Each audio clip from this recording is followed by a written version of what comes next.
The prediction market site Polymarket is paying influencers to pretend to win fake money. Instagram Plus gives users the ability to see how many times other people rewatched their stories. And Gen Z faves Noah Kahan and Olivia Rodrigo are speaking out against their fans' bad bathroom habits. Welcome to the roundtable.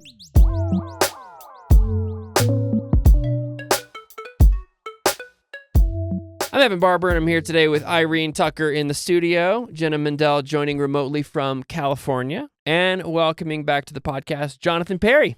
Jonathan is a teacher here at the Classical Academy here in town, as well as a coach. Jonathan, good to have you back on the podcast. Hey, thanks for having me. It's been 2 years, I think. Think so. Something like that. Yeah. And also happy 4th of July weekend to everybody listening. 250 years is quarter century. Wow. Yeah. It doesn't actually feel like it's that long to me. I mean, it is a long time, but what if people live 80 years? That's about 3 lifetimes. It's Right? not that long, Yeah. for sure. Compared to other countries too. Yeah. Little baby nation. Yeah. Yeah, I forget that. So congratulations to America. If you're new to the podcast, each week we look at 3 big cultural conversations which may or may not have anything to do with each other that we believe are shaping the world that teens are growing up in. We also start each episode with one trending song or slang term or access resource, and our goal is to help you, the listener or the watcher on YouTube, leverage pop culture to start intentional conversations with the next generation about life, faith, purpose, relationships, and technology. With that said, this week's song of the week is the song Earrings by Malcolm Todd. Her love is in your head, you lost your earrings in her bed. You couldn't tell her that you lost them, 'cause you're scared and you're not talking, so you... After a recent boost of popularity on TikTok, the initially 2024 song Earrings by Malcolm Todd took the #1 spot on Spotify's Daily Top Songs USA chart this week. The lyrics feature suggestive imagery around how a man lost his earrings at his girlfriend's house. In his bed. In her bed, more in her bed. specifically. Yep, in her bed. And how now he doesn't know how to ask for them back because the relationship ended. What do you guys think about the song? Hope those earrings weren't expensive, Mm. You you know? think it might be a big financial loss that this guy's trying to I mean, gonna have to navigate? if he already broke up with her, it's like, cut your losses, buddy. Yeah. You're not getting those back. Okay. So, You think she hopefully probably they sold weren't- him, or maybe he's yeah, maybe. Yeah. maybe he's wearing them herself? I didn't think that I had listened to this song. And then when I went to go listen to this song, I was like, oh, yeah, I remember the song. It is very catchy in its beat and rhythm and vibe. Mm-hmm. So I was like, oh, yeah, I know that song. And if I hadn't read what you wrote about it, I wouldn't have thought twice about the lyrics. It's one of those things where it's like, oh, that's a catchy tune. And you just don't process the lyrics. And then when you said what it was about, I was like, that's a horrible song. Why do you think it's so easy to not pay attention to lyrics? That is so, it's such an interesting, thought. I feel like I do pay attention until I realize that I actually don't. You know what I mean? I love lyrics. I love stories. So it's always so interesting when it catches you off guard like that. What else am I listening to that is complete garbage? And not realizing I'm just putting it into my heart. Do you think it penetrates our minds and hearts when we're not processing what it really means? This is the eternal question of music in terms of in terms of what influence can media have? Yeah. Do we have to be consciously aware of something for it to influence us?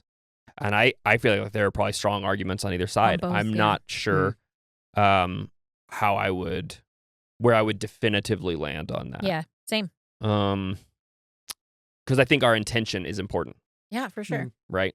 What are your thoughts, Jenna? Curious, why do you think it's so easy to not pay attention to lyrics? Well, I think if we paid attention to all song lyrics, we'd probably be pretty limited on what we could feel good about listening to. And so I think there's some level of ignorance is bliss with that. And then kind of your question of how does this influence us? You talking about the kind of like unconscious aspect of music, I think is really interesting of like, how do we know how this is impacting us? And it just makes me think about how we talked about this in one of my seminary classes last semester of God making our souls and hearts like very impressionable on purpose because for the sake of like the spirit being in those places and touching us deeply, but we have the capacity and the free will to let anything in to be able to do that. And so there is some beauty in that of like, that ideally is for the Lord, but we're able to fill it in with other things. And now my leaf blower man is coming to ruin my point. So oh yeah, I forgot to announce the other special guest, the leaf blower, right outside of Jenna's. Every Thursday morning. Thursday morning. Right on time. Right on time. Right on time. As you were starting the song of the week, it was like so loud, and I was like, oh my gosh. You should just go out there with your wireless mic and introduce us. Because at this point, I know I should. They're part of the show. They're part of the show. I'm curious what they think about the song "Earrings" by Malcolm Todd and what they would say about subconscious influence.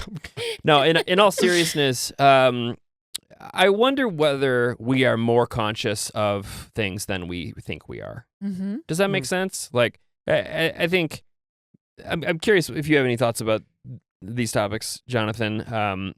Well, I actually think about like, I feel like I know more lyrics if like the song is playing than I like. If you told me like, hey, sing this song, I couldn't sing it without it. But then you throw the music on, I'm like singing word for word. It's like, oh, it's like actually you do there's something, like subconsciously actually is like kind of like molding the mind and the heart. So like I feel like I actually just went to a concert and I'm like, oh, I haven't listened to these guys in a long time. But like the words came back like right that. away. It's back there, yeah. But then if you told me like sing the song right now, no way I can sing it right now. So I'm Yeah. like, so fascinating. yeah, I feel like there is some like storage, you know, back in the mind. That's back in like, the archive. You're like, oh yeah, I didn't realize that. It was very subconscious. Okay. So, yeah, I do feel like it does have like an impact. Yeah. Whether I hate to admit it, but it's probably true. I would say maybe lyrics especially because of the way that our brains remember them. Yeah. I remember being a kid and I think I was watching Fresh Prince and I was singing the intro song, which everybody knows, maybe without even the music. And my dad was like, "Why don't you memorize your math like you know the Fresh Prince lyrics?" And I was like, "Dad, I don't know." And so it's probably true that like lyrics just live in your mind and heart. So I wonder if we have to be more protective of things like music specifically. Yeah. Interesting. And I don't know if that has anything to do with Satan, Lucifer, being, you know, who he was. You talking about the music director theory? Yeah. Okay, because I have heard people say that, but I've not seen it in this, Irene. Yeah. Oh gosh. Where do you get this idea? Because I have not actually seen we might have passages to about it. look it up here so we can have some theological backing. But I've heard that, or maybe that was just something my parents told me when I was a kid. So I think to make me fearful. I think a lot of parents told a lot of kids that, but I don't. Maybe that's like I don't know where it thing. is. All I've seen is if we take that passage in Ezekiel to be essentially about him and not about the king of Tyre, that he was really shiny. Like that's I feel like the level of detail that I don't know. Maybe like I've never like thought passive. I've always just been like, yeah, music can be evil because of Satan being a music director. So maybe like it was just like a lie I don't know that we were told as children to watch out for lyrics. Right. Jenna, what are you finding I don't know about that. on the internet? I'm on gotquestions.org. Yeah. And yes, so we with my journalism degree is telling me this isn't a good source, but I'm not seeing a lot of good sources on it. It's saying Ezekiel 28:13 of the KJV and NKJV seem to hint that Satan was involved with music in heaven. The NKJV says the workmanship of your timbrels and pipes was prepared for you on the day you were created, although the exact meaning of this difficult Hebrew text is uncertain. Thimbrels, huh? Thimbrel. Maybe there was some validity. I'm going to go to my dad after this and be like, what did you teach me? Yeah. What were you going to say, Jenna? I think it's easy for us to almost like shame ourselves when we realize like, oh my gosh, I know all these lyrics automatically, but I don't know these verses in my Bible, or like I don't remember these like other more important things. But I think it's important to acknowledge that God designed our brains and God designed our brains for like music when it comes to memorizing things. Like I remember the 50 Nifty United States. That's how I know all my states is that song. I'm so And impressed. thinking about the Psalms and how those were traditionally sung communally. And so I think there's something to that of like, I don't know. It's easy. I feel like I tend to go to that of like, oh my gosh, I can't believe like I know all these Taylor Swift songs, but I don't have like this memorized or whatever. And it's like that doesn't mean like just keep doing that, but it's like, okay, you don't need to blame your design fully. I think a lot of times with Christians, we overemphasize the fall when it comes to like our human capacities, but some of these things are good. And I think that's one example of that. Like, again, it can be used for evil, but we can use it for, you know, Sunday school memory verse songs and stuff. Yeah, I appreciate that call out that there's actually a design element here that is on its own good. We can do maybe good or not or less good things with the capacity to absorb that thoroughly. But that is, I think, part of the intentionality of a creator, right? Very interesting. There are conversations also that could be had about men's fashion. The fact that this guy is wearing earrings, I think, is a little bit unique. Perhaps for some older listeners, they might be like, "Wow, that's very unusual." I think for Gen Z, it's less unusual. I was about to. But when I listened to it, I was like, "Wait, I thought the song would be about a girl's earrings." Yeah, it's his. I was like, it's his earrings. It's his earrings. I mean, 3 of my 4 boys had their ears pierced. So really? Both of them? So, Chandler and Ethan have both ears pierced. Okay. And then Atlas had 1 ear pierced, but he didn't have a lot to say about that one. Yeah, what kind of interesting. earrings do they wear? Is there studs or like hoops? Yeah. My middle son wears studs, and then my oldest wears crazy earrings. He's like very hippie vibes. You know, he's got that going for him. So interesting. Cool. Yes. Well, I think this has been a valuable conversation about the effect of lyrics. Again, the song itself is called Earrings by Malcolm Todd. Kind of got really popular on TikTok, people lip syncing certain lyrics. And now people are listening to the whole thing on Spotify, or at least enough for Spotify to call it a listen. Top listen. Number 1.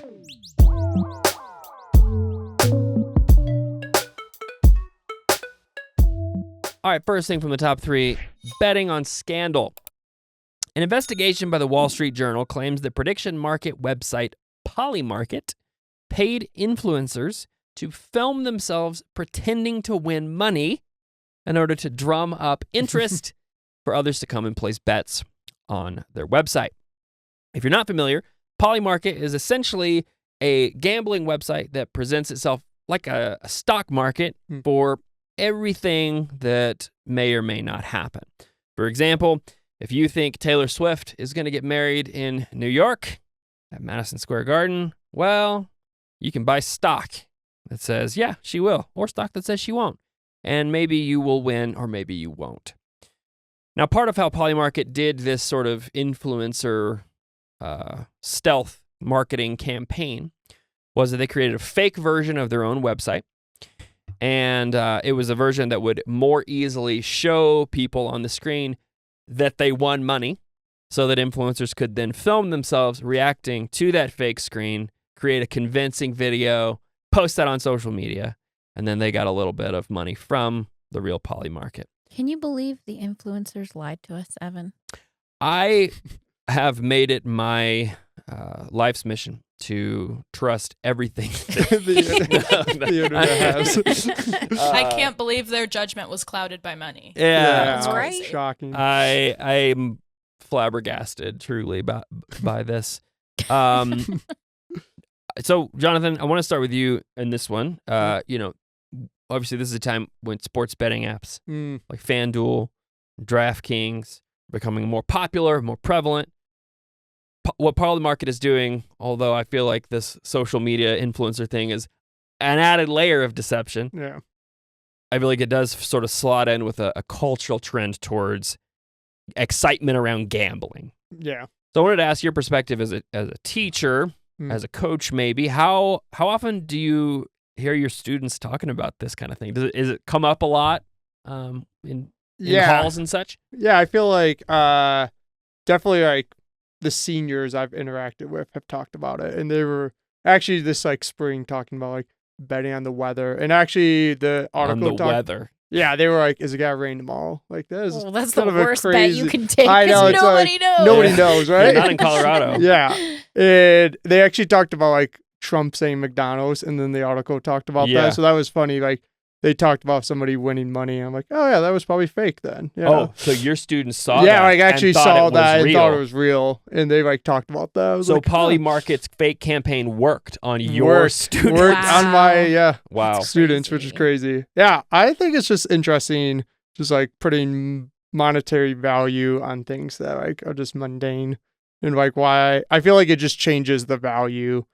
You like assign a false value to something. It's like, no, why can't just the weather be the weather and just enjoy that? So, Because then you're not, if I'm understanding you right, maybe then you're not excited about the fact that it's a beautiful day. Yeah. You're only excited about the fact that that's getting you money. yeah, right, exactly. It's like, wait, I need this to actually make it worth it, Yeah. and this excitement, which is like, oh, I feel like you're just hiding your excitement all the time, Mm. which probably brings you down to like some kind of lows at some point when you like Interesting. lose Mm. on the sunshine or something. I don't Yeah, know. right. Like, so, Irene, what were you going to say? I was saying it sounds like a gateway to addiction. Oh, well, yeah. In my opinion, like this is like the easiest way to get addicted to gambling that feels so innocent. Like, oh, I'm Yeah. just gonna bet on how many times Trump says huge or something. You know Right, what I right. mean? yeah, And then like that's kind of silly at first, and then you kind of like, well, let me do a few more, and then Mhm. all of a sudden, you are needing that dopamine of, yeah.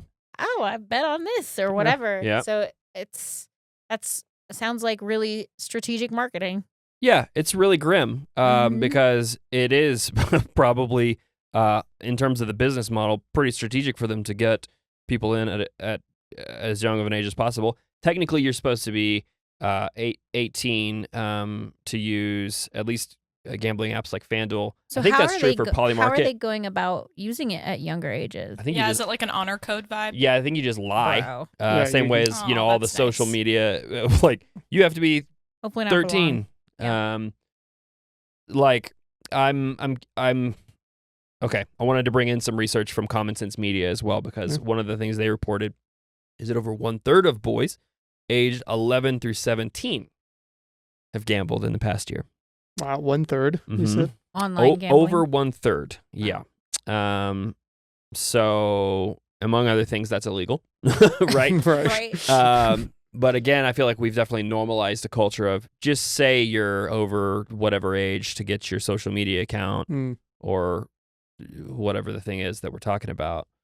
One of the questions I wanted to ask you guys was, I feel like growing up, I often heard that Christians, by and large, were against gambling.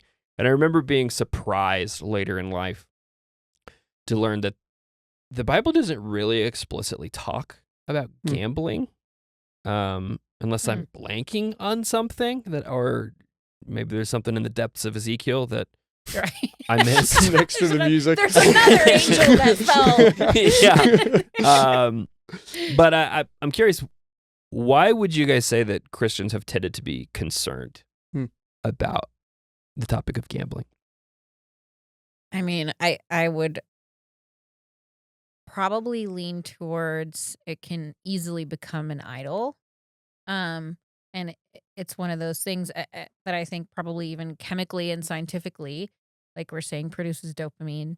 And so I would imagine it seems like something that is very easily placed above all else. You see so many families ruined by gambling, by like your next door neighbor, Ken, it's such a normal guy, but he's got this crazy addiction and his family's in tons of debt. And it's can start as this innocent thing at apparently like 11 years old. And so I think it probably causes so much concern because it's like not new, that people fall to this. I don't know that I historically can think back of, when gambling became a problem, but it seems like since the beginning of gambling, it can be a problem. Like a problem, like culturally? Yeah. Like I don't really know the historically when did gambling begin? Is like, do we know? Is there science? Like, I bet. Well, that's a hard question. So When did what, gambling like, begin? Casinos were like pretty limited, I feel like, until the last 15 years. Like it was only on like in Vegas or like Yeah. Indian reservations, Yeah. right? But now it's like I feel like that's kind of spread out. Probably human nature to Yeah. like bet against one another. You know what I mean? So I'm Mhm. sure it's. Yeah. Well, I mean, I have to also think. I feel like the way social media is designed, in most cases, has primed the pump for people to be, I'll say, vulnerable to the appeal of gambling. Because Mhm. I mean, so many of the apps have explicitly borrowed the slot machine technology, like variable Yeah. reward schedule, where Yeah. you log in. Sometimes you get a bunch of dopamine from likes and notifications. Sometimes you don't. Sometimes those apps will actually withhold likes from you to give them to you later. There's a whole other thing we can talk about there. Curious what stands out to you, Jenna, on this topic. How do you see this? How do you see the Christian response to this? Yeah, I was kind of thinking about what you said of like, there's not an explicit Bible verse specifically about gambling, but we have enough information in scripture to navigate our cultural times and to discern what's good and what's not good. I think one really easy tool for that's really easy to talk to teenagers about as well is like, what's the fruit of this? What's the result of this? And gambling, it makes you kind of like Irene was saying, it orients you to this like kind of idol worship. And at the same time, similar to other social media, it's like preying on your worst human instincts. And I think those instincts of like, I'm right and like I know something and other people don't know this. And I think that will only get more inflamed the more that you win at gambling. Even though that really is only just to keep you addicted and to keep you on the app. It's not because the platform actually thinks like, wow, you're so smart. But people are like, I can see certain people being very susceptible to that, especially if they feel like people in their life don't maybe value those parts of them of being like, oh, I need to like prove this. And if you have a lack of control in your life, I think there's a lot of reasons why people are like tempted to this, but those are my thoughts. That is a very interesting connection of the I know that I'm right about this. That I mean, that brings in conversations about online echo chambers potentially, and maybe even conspiracy rabbit holes. Yeah, totally. That's probably no humility there. Yeah, and it's a complicated conversation because I think some things that were called conspiracy theories ended up being true later, right? But that's, I think, outside the scope of this. For our gambling section here, I think a conversation starter, something to the effect of even just asking your kid straight up, does gambling appeal to you? And then why or why not could be an easy way to start this. And then see where that takes you. Can I say one thing? Yeah. Yeah, I feel like the two things that popped in my mind for like the scripture backing up is like the stewardship of money.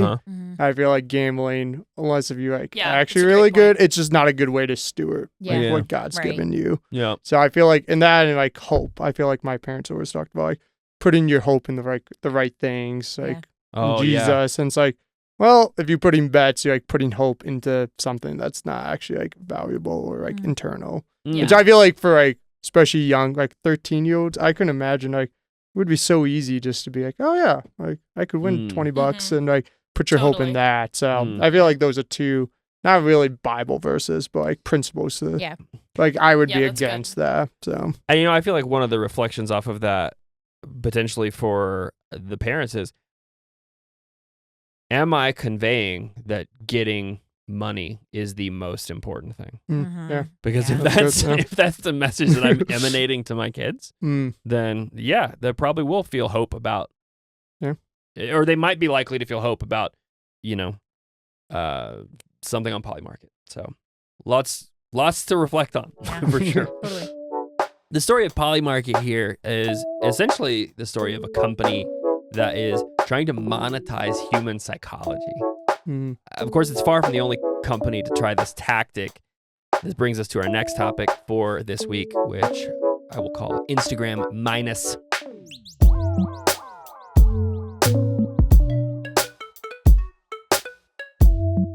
For $3.99 a month, Instagram Plus is the name of the new feature. Will give users the ability to look at others' stories without the app telling them that you did, as well as the ability to see how many times others have rewatched your own stories. I want to start with you, Irene, on this one. When you think about your own kids using Instagram, you said a couple of kids have used this platform. How do you think this type of thing will affect their experience? Man, it's just one more way for you to get your feelings hurt through social media. Like Yeah. there's not enough opportunity already. It's just one more way. And the worst part is that it's being monetized. That these companies are monetizing feelings. And it's such a hard period in life for young people anyway. I remember as far back as MySpace when you remember having like your top eight friends. And then if somebody would move you out of the top 8 or you would like someone made you mad and you moved them down the list, like it was such a game. But it would genuinely hurt your feelings, and people use social media to be passive aggressive and hurtful. And so now I just feel like having someone being able to stalk you, even like from a safety perspective, and someone's making money off of it is just like such an awful move. We posted an article from The Atlantic, and I just wanted to read a quote that I thought was really good. It says, "The genius of social media is that these companies know all of the secret things we won't admit we deeply want to do. The danger is that they let us do them. There's a pattern that we've seen with these social media companies saying, let's find out what their behavior is and let's make it easier for them to do it despite the psychological repercussions." And I was just like, man, the preying on people is just, it's so ruthless. And I don't know, it makes me feel sad. Like just another reason to want to get rid of social media, you know? But how many people do you think will do that? Because it's one of the things I was talking about with Jenna is like, is there a world where more users of apps like Instagram see this type of thing and they're like, good grief, I'm just tired of this, I'm done, versus like, well, I guess I should pay the money because I want to be able to see what others are doing on my story? Well, I think the free trial that they give all users will probably determine that. Like people maybe will have it for a month and not really notice a difference, or they'll have it and realize that they want that information. So I think we can't really call it right now. I know Snapchat has a similar like subscription model. And I don't know, I haven't heard a lot of people talk about it, but I've read up on it a little bit. So I think Instagram is a little more popular intergenerationally versus Snapchat is more just for teenagers, and it makes sense why they couldn't maybe afford a bigger subscription. But I think the price of it being $3.99 is like strategic for younger people so that they can afford it. Yeah, interesting. There are a bunch of additional, I think there are like 20 or so new features, not just these couple that we've been talking about. Things like super hearts, which gives you the ability to, quote, send vibrant animated hearts that burst across the screen to celebrate stories from your friends. For super hearts? You pay for them, $3.99 a month. Oh my gosh. So it just depends on how much you want to celebrate your friends, whether you're willing to pay $3.99. And Story Extend, which gives you the ability to, quote, set your story to last 48 hours instead of 24. I can see that being useful for like marketing, perhaps, but not like, I mean, why? Like, why do we need to have? Yeah, I don't know. There's another part of Instagram where you can post something and it lasts forever, actually. Literally. I want to give you a chance. Is there anything you want to add on this one? What strikes you about this topic? I think the two things I thought of was like their takeaways. I don't know if you read on top. It wasn't actually even explaining what the Instagram Plus was. It was like, oh, new way to like express yourself and connect deeper with friends. Yeah. So actually, you had to like scroll down to actually figure out what this was. What does that mean? And it was like, these aren't the takeaways. These are just like your marketing. So I just thought that was interesting. And I don't know, I think it like always reminds me of like the individuality they were like preaching. You can like custom your font. Yeah. And like other stuff like that. I'm like, oh, Like, obviously, individuality, there's a beauty to that, but it is, like, interesting how hyper-focused we, like, are as a society. Like, oh, yeah, separating yourself.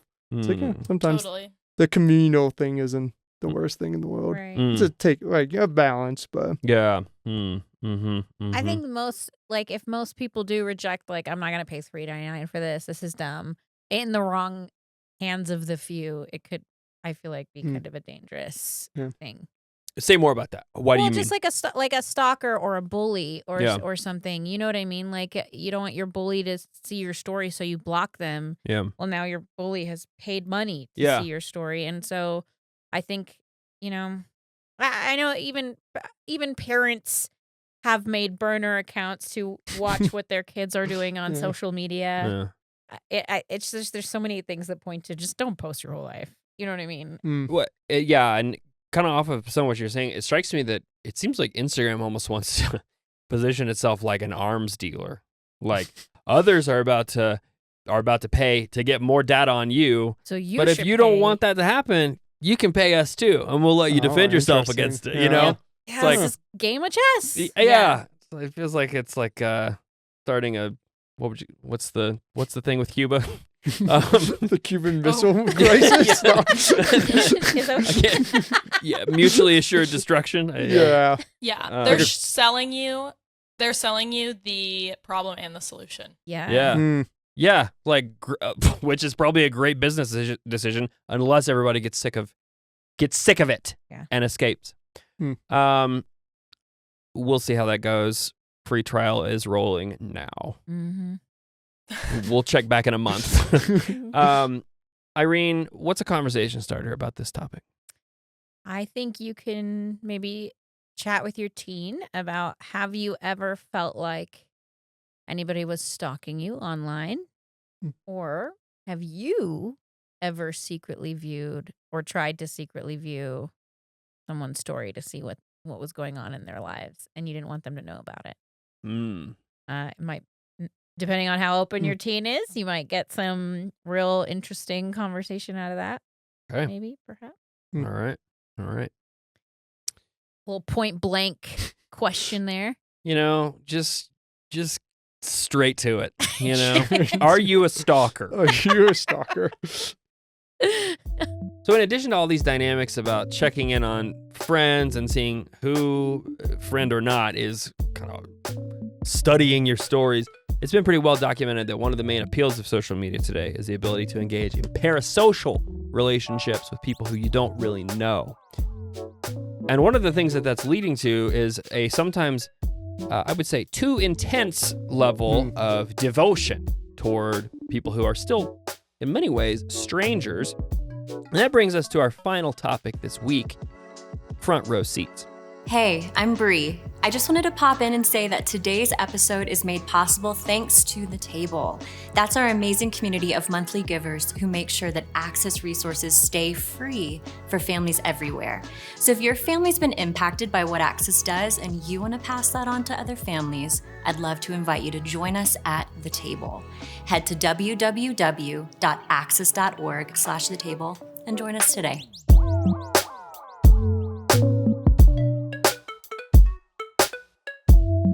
Some of Gen Z's biggest artists are opening up about their fans' strange concert behavior. Here it comes. Wearing diapers so that they don't lose their front row seat at concerts. In an interview with Kiss FM UK, musician Olivia Rodrigo said, "I have been to certain concerts and certain festivals where people wear diapers so that they can be front row of the show, and that's been an experience as a performer that I have smelled."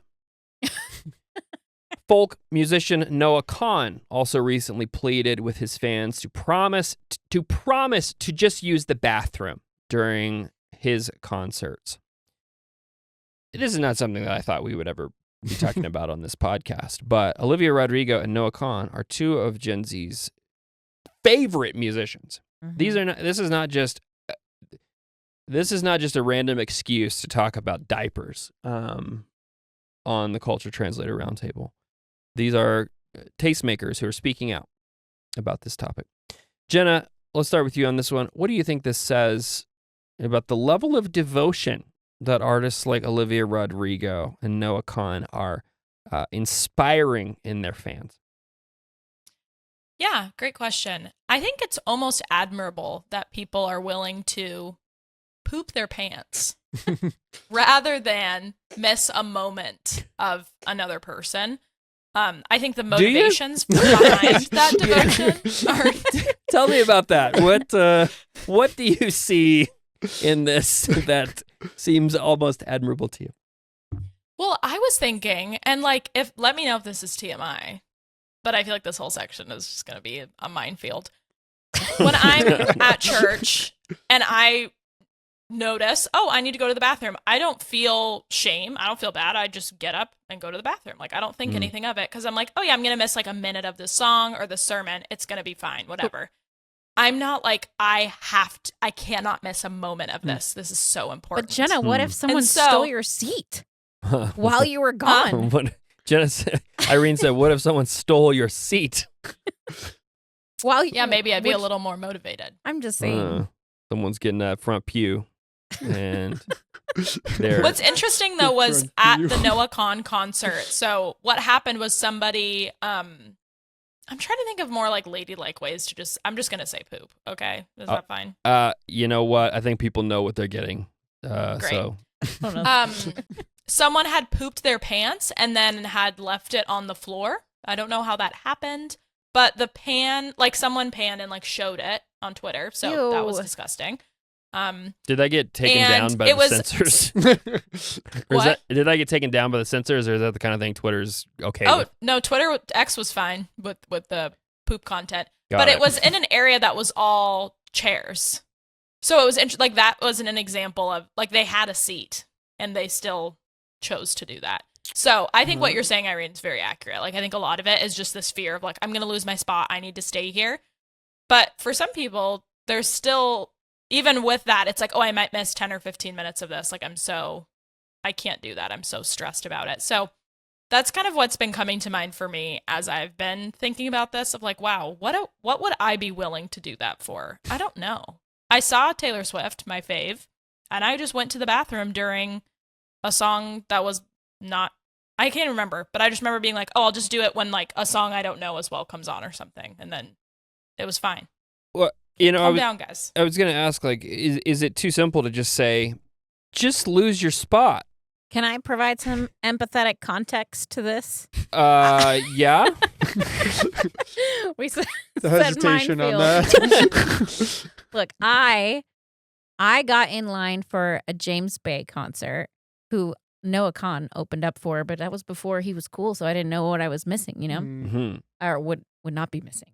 I stood in line, I think, for 14 hours before the concert in order to get in the very front, and I made the conscious choice to drink way less water. Yeah, that's what I was gonna say. You planned. That's what I thought the solution was. I was just gonna. I for chose sure. to dehydrate all day. Yeah. So that I could stand up front.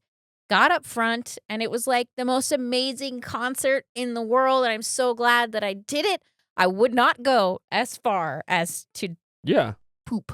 Yeah, that is crazy to me. But I understand the desire to want to be up front because I think like. That's a crazy experience, energy. It's fun. And I know that in a lot of those concerts, they don't have assigned seats where it's just like, the open, whatever front, like then general admission. General admission. Like, you're there early or you don't get a great spot. So I would not have wanted to give up my center front row spot. Like that was amazing, but I chose not to drink water. What it sounds like with these folks is that they have a lack of strategy about the concert. Like when I've gone with my friends, I've done a lot of general admission concerts, and I'll just have my friend, like it's usually I'll go with my husband Parker or one of my friends, and we just, if you have someone there, they'll save, like people around you will notice that you leave, but you'll come back and usually, unless I think you're in the very front row, because people can be weird about that. Yeah. But like you can still get pretty close if you have a friend with you. So I think I'm just kind of shocked of like, oh wow, like you really went to the bathroom there. Except Like, that's really except something. they didn't, right? That's the problem. Yeah. Not the actual bathroom. Yeah. Right. Yes. Yeah, I think lack of strategy is a great way. Like, if you really want to commit to this, then, Just not Yeah. eat or drink for like a few hours. might be and running you'll into some fine, medical yeah. issues, but I don't know. Yeah. But then people will be upset, if you say that of like, well, then I'm Right. dehydrated, and it's like, okay, Sure. pick your poison. Yeah, like, you right. have You don't your needs have are to- not going to be met fully. You just have Right. to acknowledge. The it. sacrifices must be made. Yeah. But if you from do real. the other way, you're making a lot of people sacrifice too. Yeah, you know? that's right. Mm. That's right. It is a Exactly. It is a burden that sometimes the performers themselves have to bear if they are distracted by the smell. Sorry, Olivia. Jonathan, you and I were talking a little bit about the extremes of devotion that this topic is bringing up. Curious if you have any other thoughts on that angle of this. No, I feel like I was trying to think, what would I be willing to like, poop my pants for? Yeah. I like this. Maybe like my first thought was like when your church does like 24 prayer. I'm like, I'm not doing the 2 a.m. one. Like, that sounds terrible. But I'm like, these people were willing to poop their pants. I'm like, oh yeah, maybe I could be like more devotional for like, maybe Yeah. I could like, I don't know. Yeah. Obviously, like you don't want to like walk down that Yeah. too far. But I just It's- that was like Right. popped in my mind. It's the sort of question that I, to be frank, don't want to ask. Hmm. But I think that also, if somebody wants to go there, it is like, would you have this level of devotion for anything, for your faith, for your Well, yeah. what do you, Right. There There has to be things in your life that you're willing to do anything for, yeah. like your faith. Mm-hmm. And then there has to be things where it becomes idol worship, like if Oh, you're yeah. doing it. Right, Like, right. Yeah. I think this might be a example of what that is. Yeah, no, I think you're right. Like disregarding your human tendencies to like Right. be a part of something. I Yeah. don't know. And you also paid to do that. Like those front You row also paid tickets to are do probably that. like Right. so expensive to like Yeah. to poop your pants basically. So I don't know. Is there anything else that anyone feels the need to say about this? I feel the need. Okay, Jenna, what's up? Feel the need. It makes me think. Someone commented of like, well, you just need to fast, and that makes me think about all of the spiritual practices related to our physical bodies. I think fasting is the main one that I think of. That, at least for me, as an evangelical, I grew up with my parents fasting a little bit, and had that like modeled for me. But I feel like that's something that a lot of Christians my age like aren't really tuned in on, and I think it's interesting that this story is just making me think of the reality that we're embodied and how Jesus practiced fasting, and that like that's something that we're meant to engage with, but we tend to keep a lot of our spirituality and our faith like in our head. And so I think that's why the story was so compelling to me, because I was like, you're like, I don't know, you are denying you're not really denying your physical need if you're literally defecating on the floor at a concert. You were giving into your physical need. Yeah. But this idea of like, you're like, no, I'm putting aside that part and I'm focusing on this. It's almost like when you're fasting and you're hungry and you refuse to eat. Like you can hear that and just be like, nope, I'm not. This is what I'm focusing on. And so it's just making me think about that and feeling kind of convicted of like the ways that I reject a lot of the ways that God can relate to me in my body, because I tend to just want to like intellectualize and think about theology and faith that way. Yeah, it definitely brings up a lot of different directions of conversation, potentially on embodiment and on what does it mean to have, God gave us these bodies, and sometimes they are, awkward and gross, and also Jesus came in a body, right? But then what do we do with it? And I think that's some of what you're getting at, Jenna, is how does that intersect with, as Christians, what do we believe? I feel like if you can get past the sort of shock Visceral, value gross, and nastiness of this, there's actually a topic of human devotion and embodiment that is a real conversation. Speaking of conversation, Jenna, if someone wanted to try to start one, what might be a question they could ask? I think kind of the question we've been asking throughout this episode, like, what would you be willing to poop your pants for is like a little crazy. You know, your teen and your child. So I think a safer question might be, is there a concert you would wear a diaper for? You could say like, oh, I saw this thing about Olivia Rodrigo fans are wearing diapers. Like, what concert would you do that for? And maybe if you as a parent can lead in vulnerability and think of who you would do that for first, it might help your teen. Is that before or after you ask if they're a stalker? Yeah. What order do you go in this? Right, Okay. right. Yeah, maybe don't do all these in one day. One They time. might- Are you a Yeah, spread it out. stalker? Did you poop your pants? These are some road trip questions, these- so there's Yeah. no escape. Yeah. See, I just feel like the answer for me is nothing. I would not do this. I would try to avoid this at all costs. I don't think that's true, Is there Evan. like another Irene, category I don't know though? why you're saying that. There's Is there like I a just don't- My goal is to never do this. Okay. goal and goal. Oh, yeah, right. cool? Okay.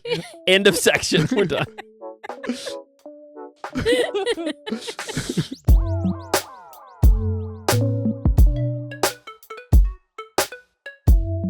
Oh my. Thank you for tuning in to a very special episode of the Culture Translator Roundtable this week.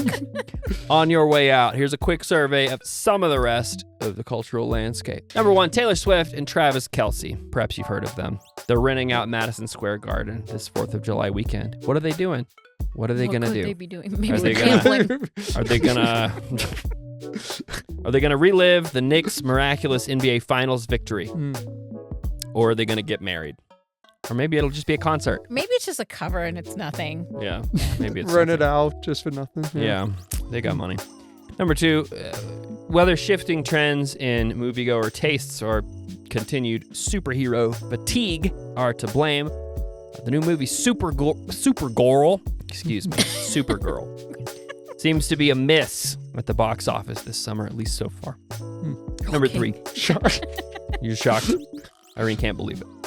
Number 3, viewership is down significantly for season 2 of the live-action Avatar: The Last Airbender, which is on Netflix. And it's far from the only show. It seems like a lot of shows on Netflix are becoming less popular, losing public interest. Number 4, Sony announced that they are ending production of physical discs for PlayStation games in 2028. You a little bit sad? Yeah, I like the physical disc of like. I still have some DVDs. Yeah. Yeah, it's like really sad when you have to give up your DVD collection I because they're just know. relics. Yeah, it's all gone. It's all Aw. backing up to the cloud. Big rip. Big Big rip. The marker of consumer preferences, clearly, by and large, this present company accepted. People tend to prefer to just have it digitally instead of having a physical thing to put somewhere in the house. Finally, number 5, WNBA star Sophie Cunningham went viral after defiantly pointing at opponent DeWanna Bonner for almost half a minute. So passive aggressive. It's pretty bold. Is that mature? It's not even passive. It's just aggressive. Yeah, I was about to no passive about that. Yeah, Just kind of aggressive. aggressive. Yeah, became a meme. Lots of people were using that in a variety of ways. We'll have It's links. really funny. I saw one that was like, my husband to me when he sees another Amazon package or something. Like, people are Yeah. using it for a lot of funny things. Yeah. We'll have links in the show notes if you want to explore any of these further. For now, goodbye from all of us. And we'll see you back here next week.